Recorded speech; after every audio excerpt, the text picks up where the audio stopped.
A Justiça do Rio de Janeiro determinou na última sexta-feira que os clássicos entre times cariocas, a partir de agora, terão torcida única.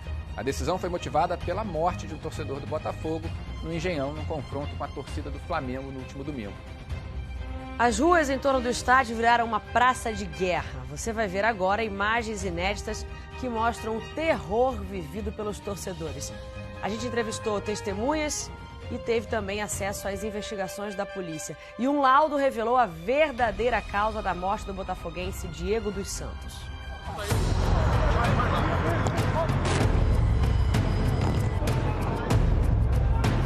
É difícil precisar quantas pessoas saíram traumatizadas do Engenhão no último domingo.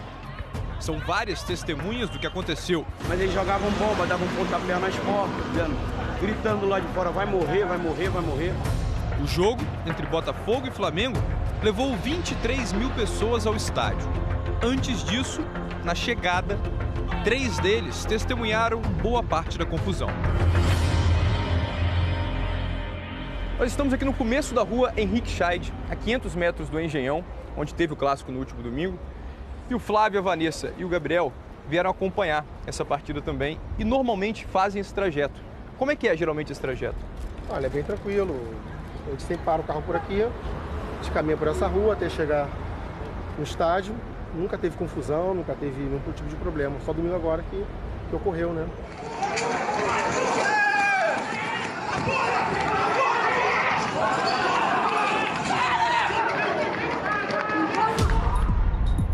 Essa semana, os 3 voltaram ao local e relembraram o que viram naquele dia.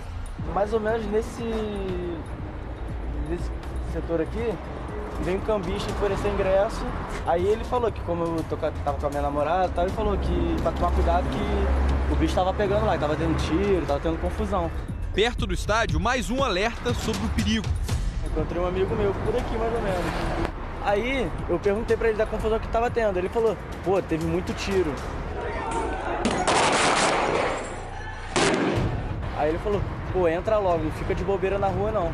Aí, pô, foi nisso que a gente foi pra aquele bar, porque faltava mais de 1 hora pro jogo. Por volta das 5 da tarde, uma briga já havia acontecido entre as torcidas dos 2 clubes. Os amigos esperaram o começo do jogo na frente desse bar. Eles vieram de lá, era muito flamenguista, muito. Uns 1000 mais ou menos, 600, 700, por aí. Era muito. Aí a gente correu pra dentro do bar e fechou as portas. A gente ficou isolado lá dentro, muita gente lá dentro. Esse vídeo inédito mostra parte da segunda confusão, por volta das 6 horas da tarde. Lá no fundo, dá pra ver as pessoas tentando fechar o portão do bar. Eu, sinceramente, achei que decidi não ia ter como. A gente ia apanhar, que a gente podia até morrer. Do Flamengo, cara! Pô, aí todo mundo ficou desesperado lá, criança chorando, mulher, ela também tava desesperada. Aí foi horrível mesmo, foi ruim. Peraí, moço. Vocês ouviram um tiro, então?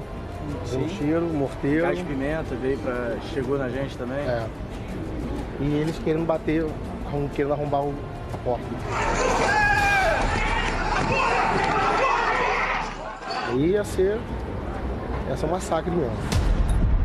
A batalha nas ruas continuou e acabou fazendo uma vítima. Diego Silva dos Santos, de 28 anos, chegou a ser socorrido por torcedores do Botafogo, mas morreu no Hospital Salgado Filho. A investigação do crime está a cargo da Delegacia de Homicídios. O DH tem equipes que estão desde a noite de domingo na região do Engenhão trabalhando essa investigação, buscando identificar testemunhas. Já ouvimos algumas testemunhas, vamos ouvir mais testemunhas. Já conseguimos fotos e imagens que estão sendo utilizadas para que possamos identificar a dinâmica completa dessa briga que ocasionou, que acarretou a morte do Diego e, obviamente, identificar todos os autores envolvidos nesse assassinato do Diego.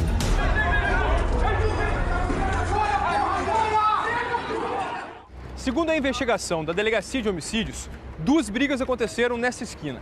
A segunda delas, bem mais violenta, foi quando o Diego foi assassinado. E diferentemente do que foi noticiado durante a semana, a causa da morte não foi um tiro. BH já conseguiu evidenciar, com base tanto em provas periciais, laudo de necrópsia, como provas testemunhais, que na verdade o Diego foi morto foi perfurado, né, foi agredido com um espeto de churrasco, que foi o que causou a morte dele. O laudo do IML, o Instituto Médico Legal, diz que Diego morreu de hemorragia interna e externa e que ele foi ferido por um objeto perfurante, o espeto citado pelo delegado. Alguns do Botafogo fugiram, já que ele estava em número bem menor, e o Diego, infelizmente, foi agredido por um agressor, né? Certamente um marginal disfarçado de torcedor, e várias vezes golpeado na região torácica, no peito, e com um espeto de churrasco que acabou acarretando a morte. Erivaldo trabalhava como churrasqueiro na frente do bar. Não deu tempo nem de tirar a churrasqueira, só deu tempo de fechar as portas e largar. E nos prevenir, né, de uma coisa pior. Porque talvez se eu tivesse até ficado, talvez não estaria nem contando essa história agora pra vocês. A churrasqueira ficou lá de fora com tudo? Ficou com tudo, eles levaram tudo, quebraram tudo. Um prejuízozinho bem pesado. O que eles levaram? Levaram as carnes, quebraram balança, todos os utensílios eles descarregaram, entendeu? Os utensílios facos, como essas coisas, eu consegui tirar, entendeu? Tirar essas coisas, espeto, ainda consegui tirar. Acabamos com o churrasco deles! Invadimos o lado deles, pô! Invadimos o lado deles, pô! Jovem é jovem, mané!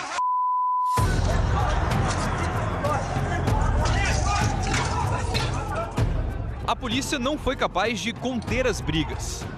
Como é dia de clássico, geralmente vê muito policial, carro da polícia, né? Pouquíssimos. Parecia que tinha mais guarda municipal que policial. A gente já estava um pouco apreensivo porque a segurança que não tinha. O grupo especial da polícia, que é o JEP, não estava presente. Segundo testemunhas, não foi feita a escolta das torcidas organizadas pelos policiais do JEP, o Grupamento Especial de Policiamento nos Estádios. E os policiais teriam demorado a chegar ao entorno do Engenhão. O major Silvio Luiz, comandante do JEP, não foi autorizado a falar com a imprensa. A família de Diego também não quis gravar entrevista, mas disse que ele não era de nenhuma torcida organizada.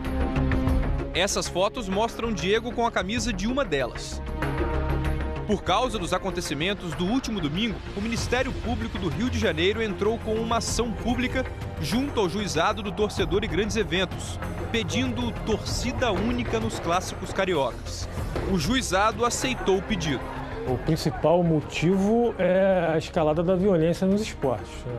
O fato é notório, como também é notória a crise por que passa o Estado, a crise na segurança, a crise nas finanças, uma situação que acabou agravando a violência nos esportes. A intenção dos entes judiciais é inaugurar um debate. E um debate a partir de um marco bem definido, um marco bem agressivo, que demonstra a necessidade de discussão da forma com a qual o futebol vem sendo praticado no país.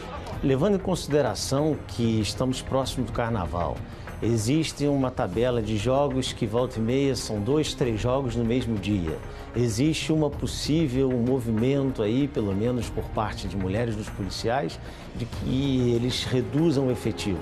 E também a redução da verba para a Polícia Militar. É necessário que medidas dessas sejam tomadas. Não há a menor possibilidade de esperarmos 2, 3, 5 ou mais 10 que mais 10 torcedores morram para que algumas providências sejam adotadas. O Rio de Janeiro era uma exceção entre os estados brasileiros. Em São Paulo e Minas Gerais, por exemplo, os clássicos já não contavam com as torcidas dos dois times. Sinceramente, dizendo assim, é triste, né? Porque é bonito quando você vai no estádio, você vê o estádio cheio, torcida do Flamengo, Vasco, Fluminense. Os 4 grandes clubes do Rio se posicionaram diante da decisão. O Botafogo lamentou, mas foi o único que concordou em caráter experimental com a torcida única nos clássicos. Flamengo, Fluminense e Vasco criticaram a decisão. Só vejo uma saída. Se tiver que cumprir uma decisão dessa, não pode haver mais clássico no Rio de Janeiro. Com a possibilidade de um clássico na semifinal da Taça Guanabara já nessa semana, a Federação de Futebol do Rio de Janeiro emitiu um comunicado dizendo que discorda da decisão, mas que vai acatá-la. Por outro lado, a entidade acredita que, abre aspas, o grande problema está fora dos estádios, às vezes até a quilômetros de distância, quando acontecem atos de vandalismo. Fecha aspas. A FERJ também informou que o clube que tiver melhor campanha será o mandante do clássico na semifinal. Para uma eventual final, o mando do jogo será sorteado. Vamos torcer para que isso, essa ideia ainda reverta e também para que as pessoas, torcedores de todos os times, tenham consciência de não entrar em confusão, para que todos possam levar suas famílias, seus filhos, isso é o mais importante.